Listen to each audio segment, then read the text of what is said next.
ஐச்செல்லாம் ரெண்டாவது பாடத்தில் 19வது கணக்குமா. முதல் கணக்கு எளிய வடிவில் எழுத சொல்லியிருக்காங்க. அதில் ரெண்டாவது கணக்கை ப்ரூஃப் பண்ணுங்க அப்படின்னு சொல்லியிருக்காங்க. நிரூபிக்க எல்லாம் மெய்ப்பிக்கன்னு சொல்லியிருக்காங்க. முதல் கணக்கு பாருங்க. First one square root of 8, second one 3 root of 192. அடுத்து இதில் வந்து கியூப் ரூட் ஆஃப் அல்லது 3 root of 7 greater than 4 root of 5. எந்த பக்கம் வாய் திறந்திருக்கோ அந்த பக்கம் தான் பெருசு. அப்போ இந்த பக்கம் பெருசுன்னு சொல்லிட்டு நம்ம நிரூபிக்க சொல்றாங்க. சரி, முதல் கணக்கு இங்கே பார்த்துக்கலாம். எளிய வடிவில் எப்படி மகா எழுதுறது? இது என்ன ரூட்னு படிக்கணும் சாமி. Square root of 8. Square root of 8. அப்போ என்ன போட போறோம்னா, இந்த எண்ணை இங்க மூலம் 2 இருக்குன்னா ஏதோ ஒரு எண்ணுடைய அடுக்கு 2ஆ நம்ம எழுத போறோம். ஓகே, அப்போ 8னாவே உங்களுக்கு தெரியும் 2னுடைய மடங்கு தான், 2னுடைய அடுக்கு தான். எத்தனை முறை போட்டு போயிருக்கணும்? 3 முறை. ஓகே, ரெண்டாம் வாய்ப்பாடில் தான் வரும். ரெண்டாம் வாய்ப்பாடு பெருக்கல் வாய்ப்பாடு. 4 2 8ன்னு சொல்லுவோம் இல்லையா, அதே தான். மடங்குனாலும் பெருக்கல் வாய்ப்பாடு, அடுக்குன்னு சொன்னால் அத்தனை முறை போட்டு பெருக்கு. ஏற்கனவே நம்ம சொல்லி கொடுத்தாச்சு. 8ன்னு பார்த்தோம் என்ன சொல்லணும்? 2 கியூப்னு சொல்லணும். இல்லை அப்படின்னாலும் மகான் அப்படி தான் போடுவேன் அப்படின்னு சொன்னால் ஈக்குவல் போட்டுக்கோங்க.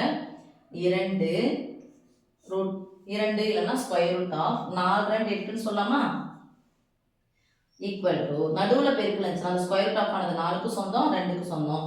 Square root of 4 into square root of 2. Okay, முள்ள 2 போடனால என்ன இருக்குன்னு அர்த்தம்? 2 இருக்குன்னு அர்த்தம். ஓகே, இந்த ஸ்கொயர் ரூட் ஆஃப் 4 எப்படி எழுதலாம் பாருங்க. 2 ஸ்கொயர் எழுதலாமா? ஓகே சாமி, அப்போ இந்த ஸ்கொயரும் ஸ்கொயர் ரூட்டும் கேன்சல். இது அப்படிதான் இருக்கும். இன்ட்டு ஸ்கொயர் ரூட் ஆஃப் 2 உள்ள போடனால என்ன இருக்குன்னு அர்த்தம்? ஸ்கொயர் 2 இருக்குன்னு அர்த்தம். அப்போ ஆன்சர் பாரு சாமி, இது முழு எண், இது விகிதமுறா எண். முதலுக்கு முடிஞ்சிச்சா?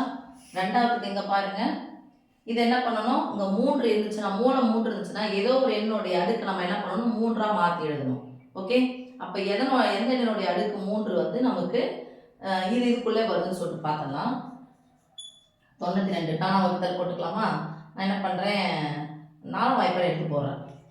4 4 16, மீதி 3 வரும். 8 4 32. திருப்பி 4 வாய்ப்பாடு எடுக்கிறேன். 1 நாள் 4, மீதி 2, 7 நாள் 28. அப்போ இது பகா என்ன வந்துருச்சு? இது ரெண்டுமே வந்து 4 ஸ்கொயராக வருது. ஆனால் என்ன வரும்? 4 கியூபாக வரும். அப்போ என்ன பண்ணுறேன், 3ஆம் வாய்ப்பாடு எடுத்து பார்க்கலாம். 2ஆம் வாய்ப்பாடு கூட எடுக்கலாம், ஒன்றும் தப்பு இல்லை. சரி, 3ஆம் வாய்ப்பாடு எடுக்கலாம். 9 1 10, 10 2 12. இலக்கங்களின் கூடுதல் 3 6 9 என முடிந்தால் அந்த எத்தனை வாய்ப்பாடு வரும்? 3ஆம் வாய்ப்பாடு வரும். சரி, ஓகே. 6 3 18, மீதி 1, 4 3 12. அது வந்துச்சு பாருங்க. இதில் போகணும் 64. எதனுடைய கியூப்? 4 கியூப். சரி, ஒரு நாள் 4, மீதி 2, 6 நாள் 24. இப்போ போட்டால் 4 நாள் 16. அப்படின்னா சமயம் எழுதலாம்.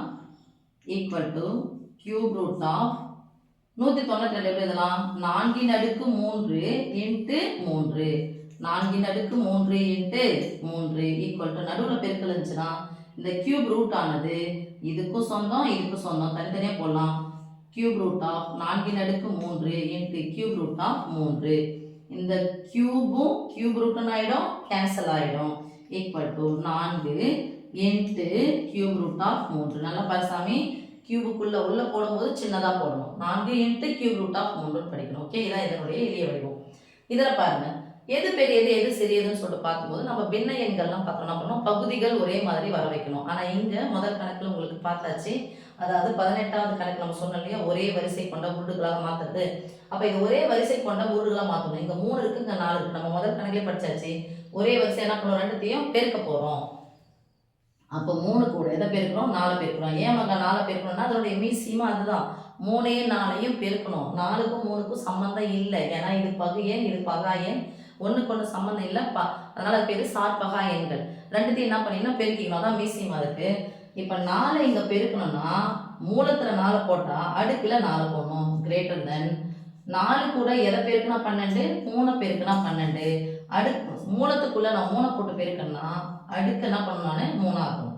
ஓகே சாமி, இப்போ 4 3 12, 7 அடுக்கு 4 கிரேட்டர் தென் 4 3 12, 5 அடுக்கு 3. 5 3 முறை போடணும். 5 விட 7 தான் நமக்கு பெருசு. அடுக்குமே இது பெருசா இருக்குது. ரைட் தானே சாமி?